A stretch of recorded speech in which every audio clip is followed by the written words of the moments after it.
ಎಲ್ಲರಿಗೂ ನಮಸ್ಕಾರ. ಪಂಚಮಸರಿ ಕನ್ನಡ ಜ್ಯೋತಿ ಯೂಟ್ಯೂಬ್ ಚಾನಲ್ಗೆ ಸ್ವಾಗತ. ಎಲ್ಲರೂ ಕೂಡ ಸಬ್ಸ್ಕ್ರೈಬ್ ಆಗಿ ಲೈಕ್ ಮಾಡ್ತಾ ಇದ್ದೀರಾ, ತುಂಬ ಖುಷಿ ಆಗ್ತಿದೆ. ಧನ್ಯವಾದಗಳು. ಹೀಗೆ ಹೆಚ್ಚು ಹೆಚ್ಚು ವೀಡಿಯೋಸ್ಗಳನ್ನ ನೋಡ್ತಾ ಇರಿ ಅಂತ ಹೇಳ್ತಾ ಇವತ್ತಿನ ದಿನದ ನನ್ನ ವ್ಲಾಗ್ನ ಸ್ಟಾರ್ಟ್ ಮಾಡ್ತಾ ಇದ್ದೀನಿ. ನಾನಿವತ್ತು ಅವಲಕ್ಕಿಯಿಂದ ಓಟ್ಸ್ ಹಾಕಿ ಒಂದು ರೊಟ್ಟಿ ಮಾಡ್ತಾಯಿದ್ದೀನಿ. ಒಂದು ಡಯಟ್ ಕಾನ್ಸೆಪ್ಟಲ್ಲಿ ನಾನು ಮಾಡ್ತಾಯಿದ್ದೀನಿ ಇದನ್ನು ನನ್ನ ಮಗಳಿಗೋಸ್ಕರ. ನಂತರ ಒಂದು ಅವಲಕ್ಕಿ ಉಪ್ಪಿಟ್ಟು ಕೂಡ ಮಾಡಿ ತೋರಿಸ್ತಾ ಇದ್ದೀನಿ. ಇದಕ್ಕೆ ನಾವು ನೆನೆಸಿರೋ ಅಂಥ ಅವಲಕ್ಕಿನ ಒಂದು ಬಟ್ಲಷ್ಟು ತೊಗೊಂಡಿದ್ದೀನಿ. ಇದಕ್ಕೆ 3 ಹಸಿಮೆಣಸಿನ್ಕಾಯಿ, ಸ್ವಲ್ಪ ಶುಂಠಿ, ರುಚಿಗೆ ತಕ್ಕಷ್ಟು ಉಪ್ಪು, ಕೊತ್ತಂಬರಿ ಸೊಪ್ಪು ಹಾಕಿ ಗ್ರೈಂಡ್ ಮಾಡ್ಕೊಂಡು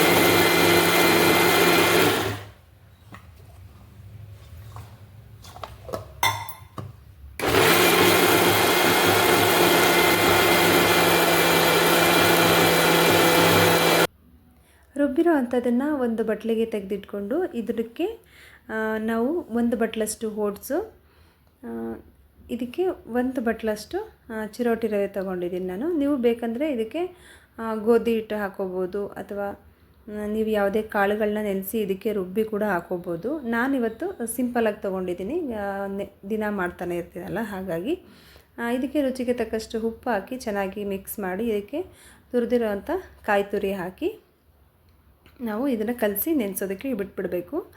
ನಾವು ಇದಕ್ಕೆ ಬೇಕಾದರೆ ಈರುಳ್ಳಿ, ಕೊತ್ತಂಬರಿ ಸೊಪ್ಪು ಅಥವಾ ನಾವೇನು ತರಕಾರಿಗಳೇ ಯಾವುದಾದ್ರೂ ಬೇಕಾದರೆ ಆ್ಯಡ್ ಮಾಡ್ಕೋಬೋದು. ನಾನು ಇಲ್ಲಿ ಸಿಂಪಲಾಗಿ ಮಾಡ್ತಾ ಇರೋದ್ರಿಂದ ಇಷ್ಟೇ ನಾನು ತೋರಿಸ್ತಾ ಇರೋದು.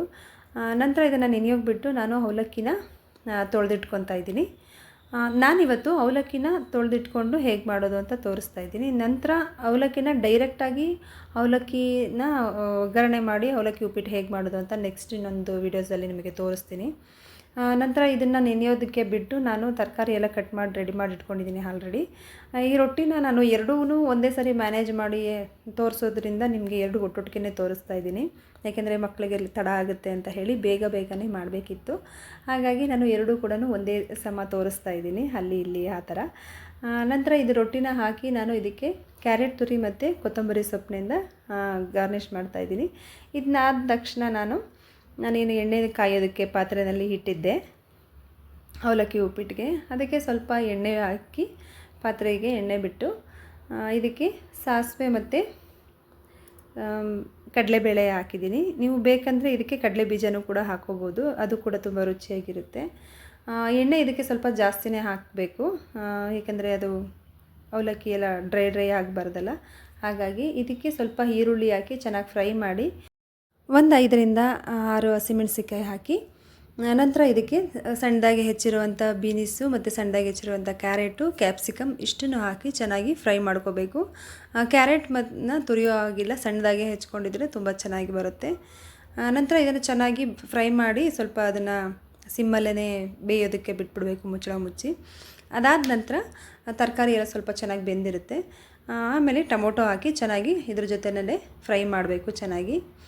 ಇದಕ್ಕೆ ಸ್ವಲ್ಪ ಕರಿಬೇವಿನ ಸೊಪ್ಪನ್ನು ಹಾಕೋಬೇಕು. ನಾನು ಇಲ್ಲಿ ಸ್ಕಿಪ್ ಆಗಿಬಿಟ್ಟಿದೆ, ಕರಿಬೇವಿನ ಸೊಪ್ಪು ಹಾಕಿರೋದು ತೋರಿಸಿಲ್ಲ. ಇದಕ್ಕೆ ಕರಿಬೇವಿನ ಸೊಪ್ಪು ಹಾಕಿದ್ರೆ ತುಂಬಾ ಟೇಸ್ಟ್ ಕೊಡುತ್ತೆ.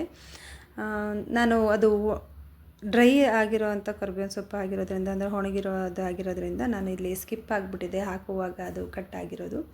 ನಂತರ ಇದಕ್ಕೆ ಕೊತ್ತಂಬರಿ ಸೊಪ್ಪು ಹಾಕಿ ಚೆನ್ನಾಗಿ ಫ್ರೈ ಮಾಡಿ ತುರಿದಿರೋ ಅಂಥ ಕಾಯಿ ತುರಿನೂ ಕೂಡ ಇದಕ್ಕೆ ಹಾಕಿ ಚೆನ್ನಾಗಿ ಫ್ರೈ ಮಾಡಿ ಇದಕ್ಕೆ ಸ್ವಲ್ಪ ಶುಂಠಿ ತುರಿನ ತುರ್ಕೊಬಂದು ಹಾಕೋಬೇಕು.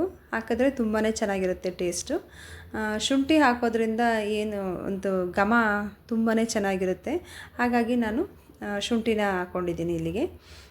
ಮತ್ತು 1 ಸ್ಪೂನ್ ಅರಿಶಿನ ಹಾಗೂ ರುಚಿಗೆ ತಕ್ಕಷ್ಟು ಸ್ವಲ್ಪ ಮಸಾಲೆಗೆ ಅಂತ ಹುರ್ಕೊಂಡಿರೋದು. ನಂತರ ನಾವು ಅವಲಕ್ಕಿನ ಹಾಕಿದಾಗ ಅದಕ್ಕೂ ಕೂಡ ಸ್ವಲ್ಪ ಉಪ್ಪನ್ನ ಹಾಕೋಬೇಕು. ಹೀಗೆ ಚೆನ್ನಾಗಿ ಅವಲಕ್ಕಿನ ನೆಂದಿರೋದನ್ನು ಎತ್ಕೊಂಡು ಇದಕ್ಕೆ ಚೆನ್ನಾಗಿ ಕಲಿಸ್ಕೊಂಡು ಮತ್ತಷ್ಟೊಂದು ಸ್ವಲ್ಪ ರುಚಿಗೆ ತಕ್ಕಷ್ಟು ಉಪ್ಪು ಹಾಕಿ ಚೆನ್ನಾಗಿ ಬಾಡಿಸ್ಕೊಂಡು ಸಿಮ್ಮಲ್ಲೇ ಇದನ್ನು ಅಳಿಸ್ಕೋಬೇಕು.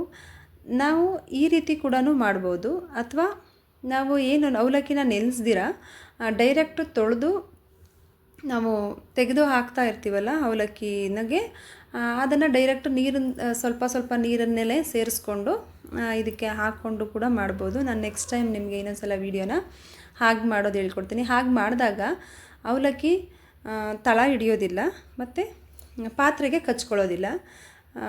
ಏನಂದರೆ ತುಂಬ ಚೆನ್ನಾಗಿ ಉದುರಾಗಿ ಬರುತ್ತೆ, ಮುದ್ದೆ ಮುದ್ದೆ ಥರ ಆಗೋದಿಲ್ಲ. ನಾವು ನೆನೆಸ್ಬಿಟ್ಟು ಮಾಡಿದ್ರೆ ಏನು ಕರೆಕ್ಟಾಗಿ ನಾವು ನೆಂದಿರಿದೆ ಅಂತ ಚೆಕ್ ಮಾಡಿ ನೋಡಿ ಅದನ್ನು ಚೆನ್ನಾಗಿ ಹಿಂಡಿ ಒಂದು ಪಾತ್ರೆನಲ್ಲಿ ತೆಗೆದಿಟ್ಕೊಂಡು ಈ ರೀತಿ ಎಲ್ಲ ರಿಸ್ಕ್ ತೊಗೋಬೇಕು.